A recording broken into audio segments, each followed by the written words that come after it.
Friday 21st of August and we're away again, but we're on the ferry today going down to Picton. So we're leaving the North Island and back into the South Island. It's the end of our holiday. So after yesterday, our disappointment, we did have a good evening with our free goodies we got from the free shop. They were awesome. They were just fresh stuff. It was just the end of the day stuff and it was yum. We couldn't eat it all. We've got some left over for today. But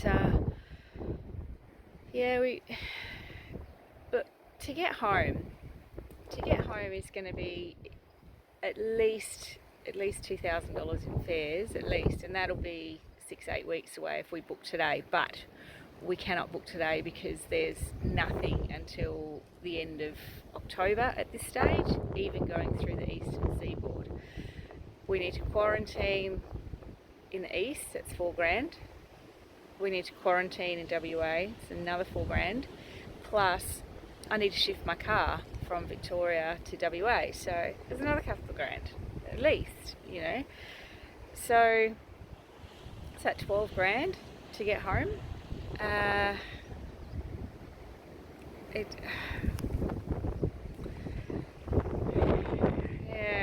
So with Ruby's passport, obviously we can't go through Singapore until February next year, and we need a passport to do so. Now, to get a renewal, it's the same as getting a new one. It just is $50 less.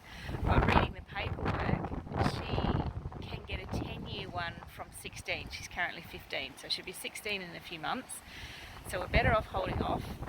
She can have a 10-year passport, but in the meantime, at the moment, if we fly home, if something happens and we don't have to pay for quarantine and we can get home easily before the end of the year, say, we should be okay to fly on an expired Australian passport. Going forward, if we do longer than right now and they change those immediate rules, we can get some paperwork to prove she's an Australian citizen and still fly home. So essentially, like the job, I can bypass the gatekeepers and should still be able to get home without having to do paperwork. So that's a real positive. I was quite happy about that. But if we put her in school and I start a job, we can't really move because it's the last couple of years of her schooling. So again, that's up to her, but I can't commit to work for any longer to the end of the year and just see what happens. So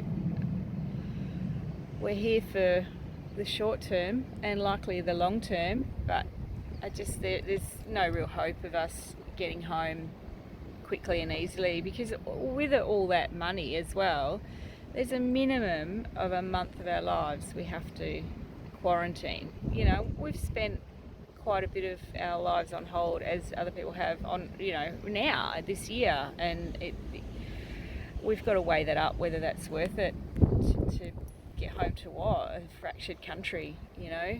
So we'll just day by day right now and see what happens. But in the meantime, I'm not going to worry about the passport anymore. That does not need to be worried about at all.